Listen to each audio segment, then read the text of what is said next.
Greetings. My name is Helen. I'm a 32-year-old woman, and I recently went through a divorce. The reason for my divorce was that my now ex-husband betrayed my trust.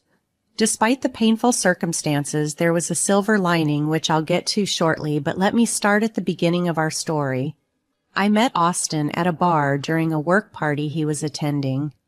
He came over to talk to me, and we spent the entire evening together.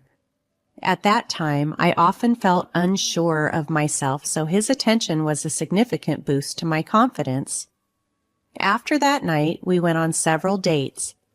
I discovered he was 7 years my senior, which didn't bother me. I've always been drawn to older men.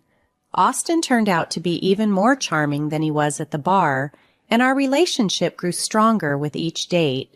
As our connection deepened, I shared with him my lifelong dream of owning a home. Living far from my parents and tired of renting, I was determined to achieve this goal.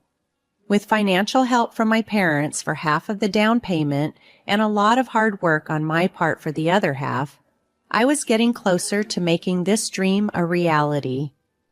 3 years into our relationship, Austin and I got married in a small, intimate ceremony attended by our closest friends and family. It was a beautiful day, and our marriage flourished afterward. It never crossed my mind that Austin could be unfaithful. Throughout this time, I developed a wonderful relationship with Austin's mother, Kelly. She treated me like the daughter she never had, making me feel loved and reducing the sting of being away from my own family. Her support was invaluable, especially when I finally managed to buy my house. I celebrated this milestone with Austin and Kelly, who both seemed genuinely happy for me. However, Austin's insistence on handling the house keys himself struck me as odd. This story took an unexpected turn when I discovered Austin's infidelity, which not only ended our marriage but also taught me about resilience and self-worth. Despite the heartache, this ordeal brought some positive changes, shaping a new path for my future. I didn't think much of it initially because I assumed Austin just wanted to help out and lighten my load a bit. Looking back, it seems naive, but at the time it made sense to me. Over the next year, Austin and I enjoyed a blissful life. We had our own house to decorate and renovate as we pleased, and these projects brought us closer, or so I thought. We spent countless hours together, and I believed our relationship was thriving. Then, out of nowhere, Kelly called me one day. "Hi, Helen," she began hesitantly. "Hey, Kelly, what's up? Why the sudden call?" I don't know how to say this gently. I have some shocking news. Can you sit down for this?" "Sit down? What's wrong? Are you okay?" "Yes, I'm fine. It's just, this might devastate you, and I want you to be careful." Kelly's tone alarmed me. "You're scaring me, Kelly. What's going on?" "Okay, so I overheard Austin talking on the phone during your last brunch at our place. He spoke in such a lovey-dovey way, and I knew it couldn't be you on the other line since you were right there in the house." "Oh, I stammered, unsure of what to think. Kelly continued, "I started snooping. I know it's wrong, but I couldn't stand the thought of my son being dishonest. I made up an excuse and checked his emails. I found out he's been cheating on you with not just one, but 2 other women." "What? How could he do this to me?" I felt a mix of anger and despair. "I'm so sorry, Helen. I know this doesn't help much, but I am ashamed of Austin. I can't believe he would do this." I was heartbroken, barely able to speak. Wasn't I enough for him? He had to go and betray me with 2 other women? "Oh, honey, this isn't about you not being enough.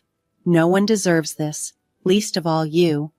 But there's more, and I'm afraid it's even worse." "What else is there?" I braced myself for more bad news. "It turns out Austin made copies of your house keys and gave them to his affair partners." My mind reeled as the reality of the situation hit me. I felt betrayed on so many levels. I wanted to confront Austin immediately, but my emotions were everywhere. Instead of lashing out at Kelly, a victim in her way, I took a deep breath, trying to process the earth-shattering revelations she had just shared. Despite the bombshell Kelly had dropped, I wasn't angry at her. My anger was directed squarely at Austin. He had tarnished something beautiful. Our home, a place I had worked tirelessly to make my own.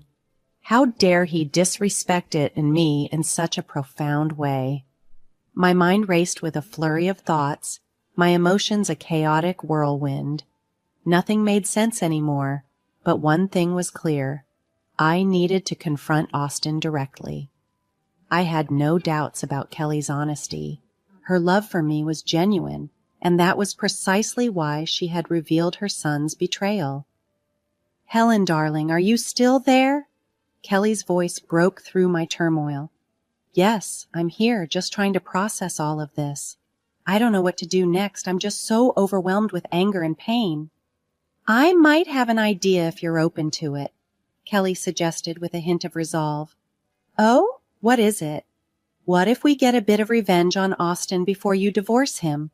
Let him feel some of the pain he's caused." I hesitated for only a moment before responding. "I love it. I'm fully on board with that." Kelly continued. "Also, I reached out to the two women Austin was involved with. Turns out neither knew about the other, and they didn't know he was married." "So, he was cheating on all three of us at the same time? That's a new low, even for him," I said, my voice a mix of disgust and disbelief. "Yes. And I was wondering if you'd be okay with letting these women in on our little revenge plan?" "That's perfect. Austin has a business trip this weekend across the city, or so he claims. I checked with both of them, and neither has plans to see him soon." "Great. Hopefully there isn't another woman involved, but let's invite the other two over and we can discuss everything," I suggested, feeling a strange sense of camaraderie forming between us victims of Austin's deceit. Kelly and I talked a bit more, and her presence was comforting. Although I hadn't started crying, the shock had numbed me, and it would take some time to fully process my emotions. They oscillated between anger, sadness, and sheer hurt. Kelly's soothing voice helped steady me a bit. She also advised us on how to act normally around Austin until his business trip, giving us some time to organize our plan. Her support during this tumultuous time was invaluable, and together we started to forge a plan of subtle retribution. Managing my emotions was proving to be a huge challenge. If I was barely holding myself together around Kelly, how could I possibly keep my cool in front of Austin?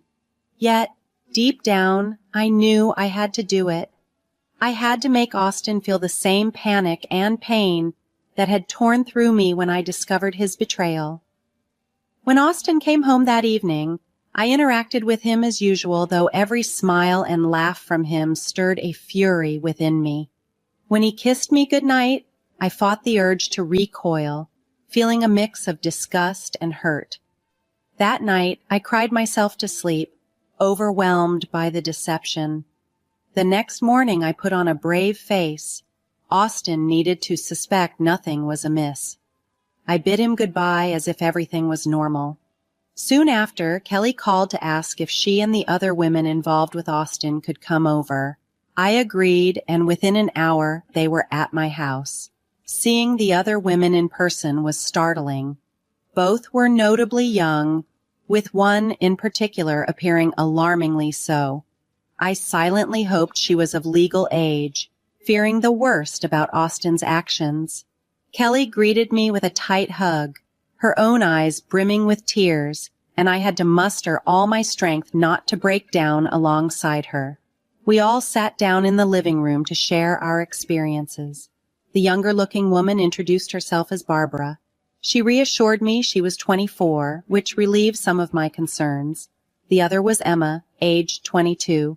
Learning that Austin had been with someone 14 years his junior was a hard pill to swallow. Emma revealed she had been with Austin for about a year, meaning their affair began shortly after we got married. The realization that he had been unhappy from the first year of our marriage was a painful revelation. Emma met Austin at a bar where he had been very forward about his intentions. Barbara shared a similar story. She met Austin 8 months ago, also at a bar. He had plied both of them with drinks and insisted on staying by their side throughout the night, making them somewhat uncomfortable. As we talked, I struggled with a whirlwind of emotions, from anger to sadness and back to hurt. Despite the chaos inside me, hearing their stories was a crucial step in understanding the full extent of Austin's betrayal and figuring out how to confront this deceit. It seems Austin had a talent for drawing in those who felt insecure. These women were captivated by the attention he showered on them, leading them to believe they had stumbled upon something truly special. As they shared their stories with me, it became clear just how calculated Austin had been. They recounted visits he made to their places and how he'd often stay the night, explaining his absences to me as business trips. As we talked more about Austin's tactics, it dawned on us just how skillfully he had manipulated each of us. Being the oldest, I shared how he initially won me over with his charm and attentiveness, a sentiment echoed by Emma and Barbara. As the conversation deepened, we realized he had replicated the same strategies with all of us. If he sent flowers to one, the others would receive the same. It was nauseating to think about. All the moments I felt cherished and unique, it turned out I was merely one of several women he was juggling. The realization hit us hard. I felt utterly betrayed, and by the looks on Emma and Barbara's faces, they were just as shocked. We sat in stunned silence, each of us processing the depth of Austin's deceit. It was Kelly who finally broke the quiet. Wow, okay, so my son is truly reprehensible. But we're not here just to dwell on that, she sighed, her voice a mix of anger and disappointment. Kelly, no, I get it, I reassured her. I know we all feel deeply hurt and betrayed. Kelly continued, her tone reflective. I may not have the same relationship with my son now, but I too feel these emotions. Sometimes I can't help but think maybe I failed somewhere as a parent. You were and are an amazing parent, Kelly. You instilled good values in him, but at the end of the day, the choices he made were his own. He's a grown man, fully responsible for his actions, I said, trying to offer some comfort. Thanks, sweetie, Kelly replied. But the real question remains, what are we going to do about this? That question hung in the air, heavy with implication. We needed a plan, not just for the sake of revenge, but for our closure and moving forward from the pain Austin had caused. What we decided next would set the course for how we dealt with the betrayal we had all suffered at his hands. Feeling a mix of anger and betrayal, I couldn't help but voice my frustration. I want to beat him up. I can't believe I wasted a whole year on this jerk, I vented. I second the idea of beating him up. Cheating is just unforgivable, Emma added, her tone fierce. While part of me agreed, I knew that physical confrontation wouldn't solve anything. Look, I understand the urge, but that won't help us.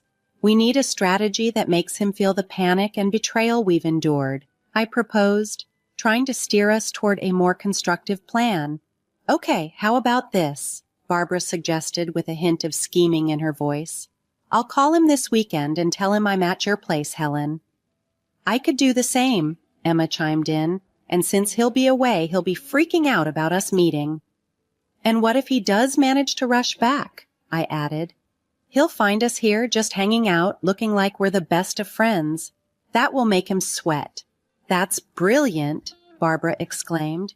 Then, Helen, you can hit him with the divorce papers, and well, if the moment calls for it, maybe a little more than just papers. I won't stop you, I laughed, half serious. And here's the kicker, we signed a prenup, so when we get divorced, he'll end up with nothing. Hearing this seemed to lift everyone's spirits.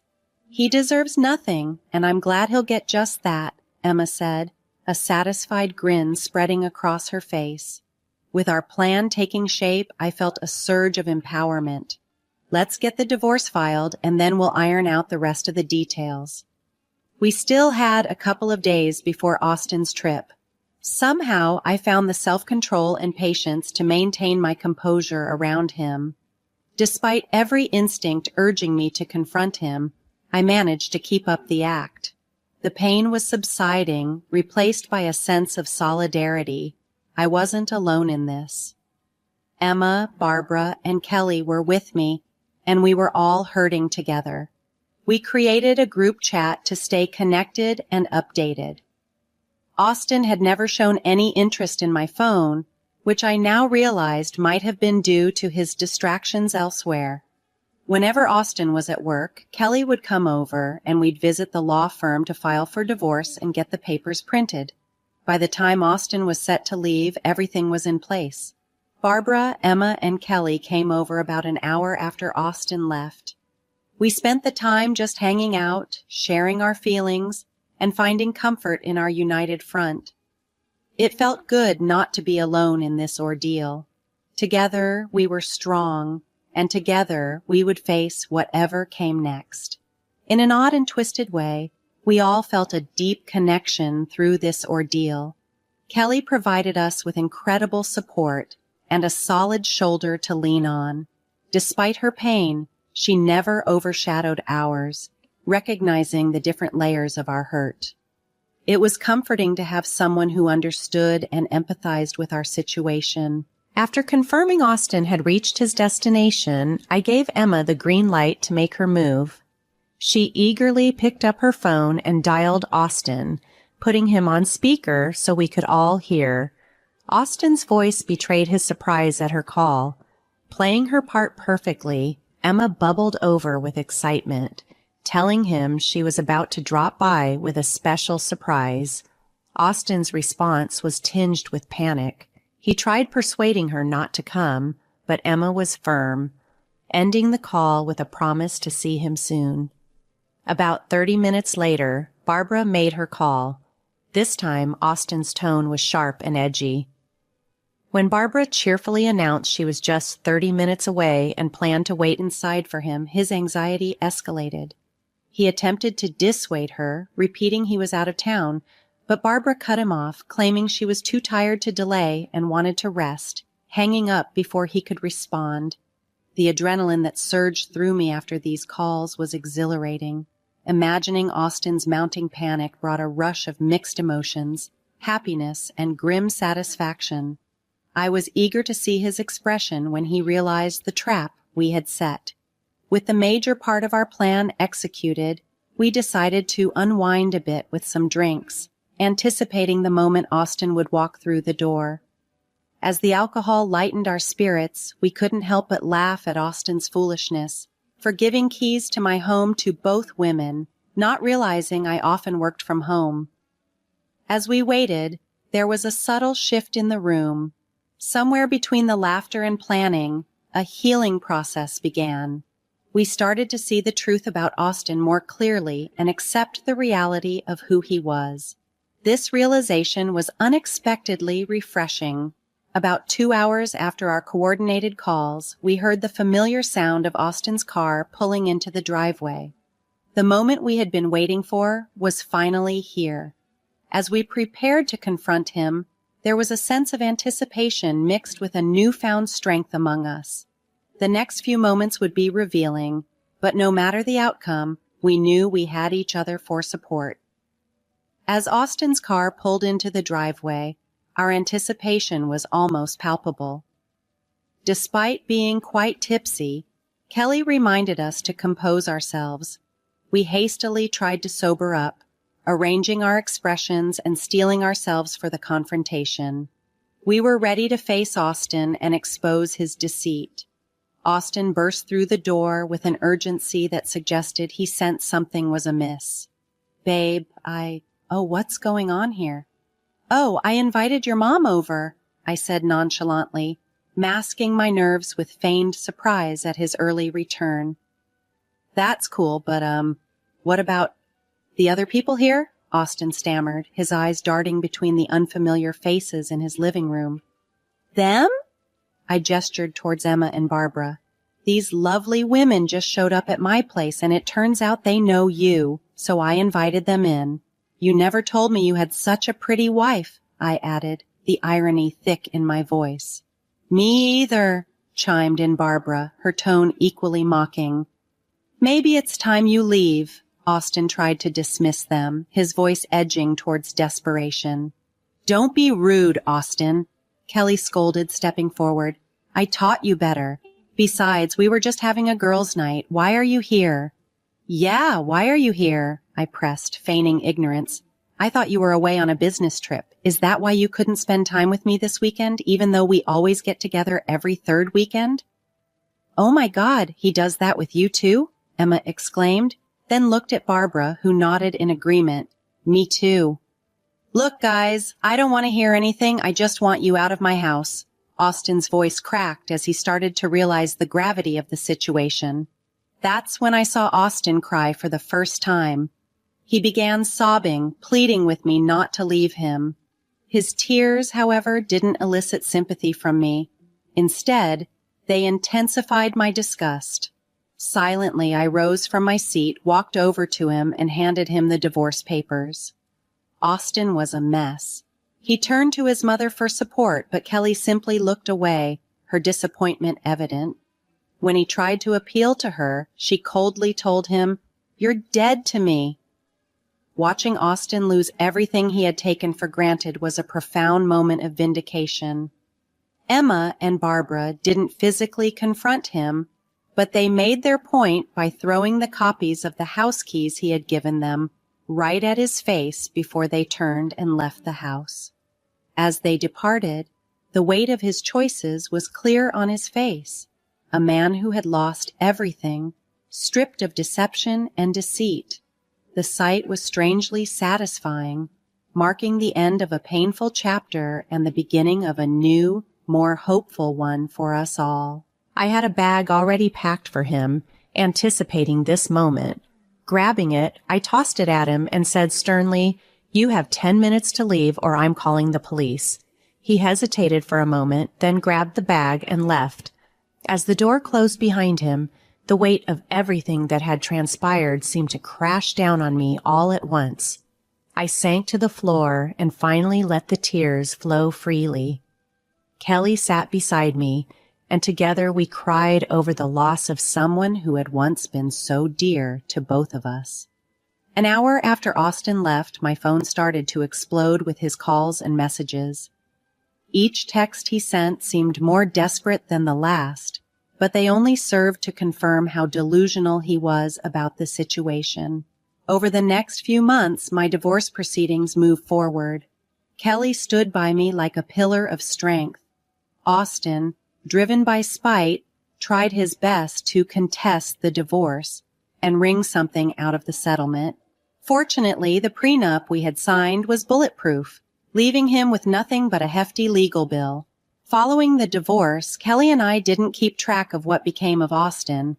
The one truly positive outcome from this whole ordeal was the bond I formed with Emma and Barbara.